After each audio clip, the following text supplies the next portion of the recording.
چند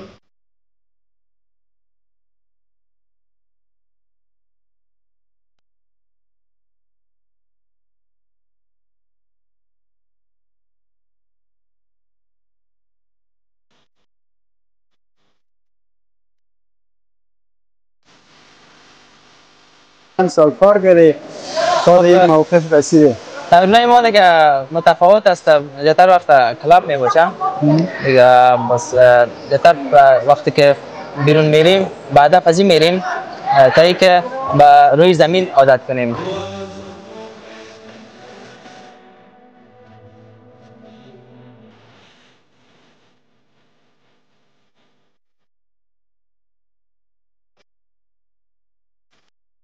دغه سیمپل دغه بوګردو بیا ورپسې دغه کړل، ورپسې بیا دا شول او وروستی چې دغه ډېر غټ سایز دی دغه جوړ کړل. ډېر چې دا تقریبا 50 تیلي لري. دا نور بیا ډېر 50 پلتې لري. ډېر دا نو ټول دی وطن ویاړ دی. دا د وطن تولید، د وطن ویاړ دی. ډېر ښه. او هغه هم څنګه جوړ کړی دی؟ هغه هم ځان ته څه هغه نمایش دی. نمایش لپاره والله ډېر غټ دی. غټ دی او د نمایش لپاره هم جوړ کړی. ډېر ښه.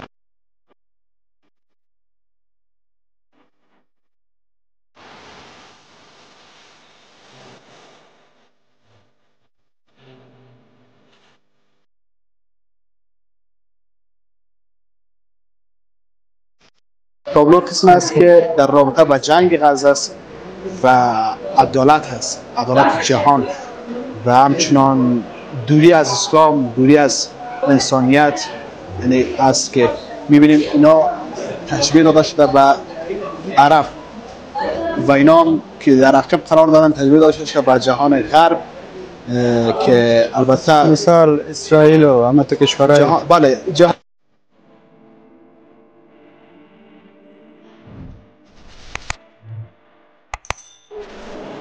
بسم الله الرحمن الرحیم. سلامونه او ستړي مشه ګران لیدونکو، الله دې خیر چې راستئ روغ او جوړ اوسئ. سیلاب رضوال اجزبه ستاسو په درانه چوپړ کې د کابل له پلازمینې څخه او د افغانستان او قزاقستان هېواد نړیوال نندارتون څخه ستاسو په درانه چوپړ کې حاضر یم. ګرانو لیدونکو، نن د دې نندارتون اوله ورځ ده او زه راغلم تر څو تاسو دلته یو خپرونه چمتو کړم او وګورو څه چې نمایش کې ښیي.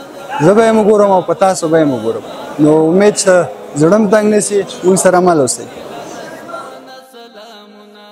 چې وکړې ورته ستوري له اسمانه سلامونه، آینې د محبت پر دیوالونو ټینګو، ښکلې اسلامي مینه وطن آبادو، وطن آبادو، دا وطن آبادو.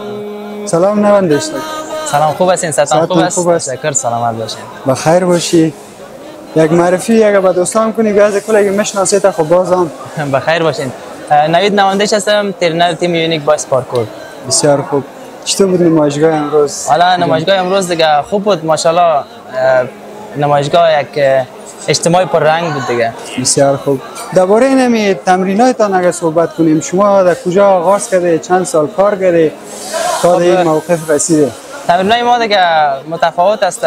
زیادتر وقت کلاب می باشه دیگه. بس زیادتر وقتی که بیرون میریم بعد فازی میریم تا اینکه به روی زمین عادت کنیم دیگه. اینکه پارکور کاست یک ورزش خیابانی است. اصلا در کلاب جایش نیست. در خارج هم کلاب هایی است که به حساب مثل جمنازیوم است دیگه. تو کلاب هایی که در افغانستان هست مثلا از فالانیس مردم با پارکور استفاده نیست. در کل دیگه پارکور یک ورزش خیابانی است. بخیر باشی. بعد جمع جوش مردم چطور بود؟ ماشاءالله خوب بود دیگه. به نظر من از نمایشگاه قبلی که در این بار فکر کنم کم آمده نفر. خب میشه علت اصلیش باران میشه باشه دیگه. شاید هم به خاطر این باران بود که امروز هوا بارانی بود دیگه. اول خودم هم دلم نبود که بیایم باز دیدم که باران چوب شد باز آمدم. تا دوشنبه گفته دیگه میباره. حالا دیگه توکل به خدا ببینیم چی میشه. چیزی که رضای الله باشه. بخیر باشی. بیننده ما صدایت میشنوه. چیزی گفتنی داری؟ کامرای ما در خدمتتان. خب گفتنی ما است که هموطنان عزیز کوشش کنین که از مواد مخدر یا دخانیات دور باشین. همیشه ورزش کنین چون ورزش صحت است، صحت هم ثروت است. بخیر باشی. تشکر. قربانتان. وطن آبادو وطن آبادو دا وطن آبادو وطن آبادو دا وطن آبادو د مینې د سرو زرو پکې خښتې لګو د مینې السلام علیکم ورور ساتم خدا دا شای ولته بند کو مهرباني جوړې ورور الله فضل استاد ساتم خدا خیر اسلام کولای شي اوله کې ځانو پیژنې مونږ ته کفتان جان عثمان زیم او د عثمان ګوګردو شرکت د مارکیټینګ مسؤل تاسو مسؤل کسي ورور دې شرکت لپاره کوم ته معلومات راکړي دا څو وخت افتتاح شوی دی یا بنا شوی جوړ شوی د کابل کې دا تقریبا 4 کال وړاندې موږ فعالیت نه کار شروع کړو تر دې دمه تقریبا 4 سال ګوګر جوړ کړی دي لومړی کې یو سایز او د هوادوال په غوښتنه ما درې سایز نو تولید کې جوړم کا سمپل فولای سي ولنه دا په لومړی کې دغه سمپل دغه ګوګر ته بیا موږ پسې دغه کړل او پسې بیا دا شول او ورسته چې دا ډېر غټ سایز دی دغه جوړ کړل ډېر او چې دا تقریبا 50 تیلی لري دا نور بیا ډېر او 50 پلتی لري ډېر دا نو ټول دی وطن ویاړي او دا وطن تولید دا وطن ویاړ دی ډېر خورو او هغه هم څنګه جوړ کړی دا هم څنګه سي هغه نمایش دی او نمایش لپاره ولا ډېر غټ دی غټ دی نمایش لپاره جوړ کړی ډېر څنګه نندارتون کې نندارتون لپاره ماشاءالله ډېر ښه روان دی او ډېر ښه دا د دواړو هېوادونو لپاره افغان قزاقستان او افغانستان لپاره ډېر ښه تمامېدلی شي دواړو سوداګرو لپاره چې د دواړو هېوادونو د تولیدات سره اشنا شي خلک او ډېر ښه او نن اوله ورځ ده که نه او نن لومړۍ ورځ ده انشاءالله 3 ورځې به دوام کوي 3 ورځې ډېر ښه ورور مننه لیدونکو ته که څه وینا لرې لیدونکو ته همدغه وایم چې د خپل کورني تولیدات څخه استفاده وکړي تر څو خپل هېواد په پښو ودرېږي او خپل تولیدات پرمختګ وکړي ورم ودان ډېره مننه سلامات اوسئ اجازه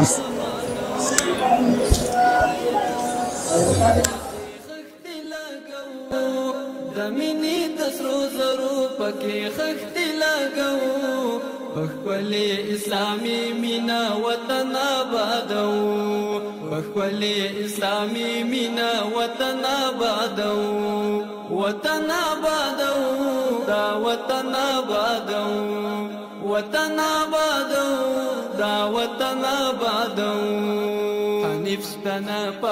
السلام علیکم بیدر خوب هستی؟ سلام خدمت ساعتتان خوب است؟ سلامت بخیر باشین سلام خدمت شما و تمام بینندگان عزیز امیدوارم که خوب و ساعت سرحال باشن همگی و از گزند و روزگار در امان باشن بخیر باشی بیادر کن یک معرفی هم خود به ما داشته باشی اسم در محمد شفقت است نقاش به شکل آماتور و مسلکم رشته علوم سیاسی است حقوق علوم سیاسی و خوشحال هستیم با شما هستیم بخیر باشی بیادر درباره نمی مسلکتان پرسان کنیم بیادر چند سال میشه شما این مسلک پیش میبره یا خب رشته هنر نقاشی که است در واقع رشته است که رشته اکادمیک است و من شکل آماتور کار میکنم یعنی ربط در رشته من نداره چون رشته موقوف است و به شکل شوقی علاقی و مدت 2 سال شده کار کردیم تحت نظر استاد نجیب‌الله نجیب آموزشگاه غلام محمد میمونگی بسیار خوب بله و این تابلوها همشان از خودتان از شما رنگ‌آمیزی کرده یا از اونم تیمتان است؟ بله تابلو البته تمامش از خودم است و از دوستام است جای دیگر است اینجا که می‌بینید تمامش از خودم است و سبک من سبک کلاسیک است و حالا تقریبا چند مدت میشه که سبک ریالیسم هم پیش گرفتیم خواستیم یک چند تابلو از سبک ریالیسم داشته باشیم و این تابلو رو که می‌بینید شکل‌های کلاسیک ها شده کلاسیک بله و تابلو بیشتر تابلو ریالیسم است رنگ روغنی است دیگه بخیر تمام رنگ‌های روغنی است ولی این سبک‌های کلاسیک است بسیار خوب و درباره تابلو اگه صحبت داشته باشیم درباره تابلو این تابلوی است که در واقع تابلوی البته بیشتر گفتم میتونه موضوعی و یک هنرمند میتونه که همو گپ خود از سخن خود در واقع در تابلوی خود و در رنگایی که میمونه در کنورس بیان بکنه من خواستم یک سخن خود در واقع در دلم بود در ذهنم بود در فکرم بود در تابلو و با اون رنگایی که هست بیان بکنم تابلو قسم است که در رابطه با جنگ غزه است و عدالت هست عدالت جهان و همچنان دوری از اسلام، دوری از انسانیت یعنی است که میبینیم اینا تشبیه داده شده به عرب و اینا هم که در عقب قرار دارن تشبیه داده شده به جهان غرب که البته مثال اسرائیل و همه تو کشورهای بله جهان غرب البته اینا آمریکایی‌ها و جهان خاورمیانه البته اینا هستن و همچنان این حالت جنگ نشان میده، حالت جنگ بدبختی و اینجا هم که میبینید شما حالت همون انفجاری‌ها و بمب‌هایی که استفاده میکنن بالای غزه و اینا در حالت خوشحالی و خون خوردن مردم هستن. در حالت جهان که است در واقع در حالت بی‌عدالتی روان است، چون ما شما می‌بینیم که در واقع جهان بیان داره که حقوق بشر است، ولی در جنگ غزه می‌بینیم که اصلا حقوق بشر وجود نداره و یتیم میشه دخترها و پسرها و همچنان مسلمان خیلی مردم به خانه میشه. بسیار خیلی موضوع قشنگ. بخیر باشی برادر. چطور بود نمایشگاه در آخر اگه استان پرسان کنیم؟ نمایشگاه خوب بود، بسیار نمایشگاه خوب بود. البته امروز روز اول نمایشگاه است، ان شاءالله که فردا گفتن یا پس فردا تمام میشه. نمایشگاه خوب است، بیان دوستان دیدن بکنن و سه روز است. بله مسئولات خارجی و مسئولات داخلی هست. خیر ببینی برادر. کدام گفتنی اگه داشته باشی؟ فقط دنبال هدف باشن دوستای ما جوانا و همیشه وقت به دنبالی باشن که یک چیز دریافت بکنن. اگر انسان بخواد پیشرفت بکنه، ترقی بکنه، در پای چیزهای جدید باشن. 100% تشکر. مطالعه فراموش نکنید. تشکر برادر. یک پیام زیبا. تشکر. بخیر باش. تشکر که به ما وقت دادی. تشکر. خیر. با اجازه تان. نفستنا پلاس د مینی تار پکی پیما ټول به طبيبان کړم د وطن زخم ګنډو ولی اسلامي مینا وطن آبادو وطن آبادو دا وطن آبادو وطن آبادو. ګرانو لیدونکو بیا هم تاسو ته راغلاست وایم. نو امید چې خپرونه کوي زړه تنګ شوی نه او دا و د موږ د نور از خبرونه د افغانستان نړیوال نندارتون څخه چې ما او د ما ګران همکار ارمان جان تاسو تقدیم کړه. نو تر بلې خبرونه چې زه سیلاب رضوال ستاسو په درانه چوپړ کې د کابل یو بل ساحې څخه یو بل سیمې څخه حاضرېږم او الله هم سپارم. ښه وخت ښه چارې. دا وطن آبادو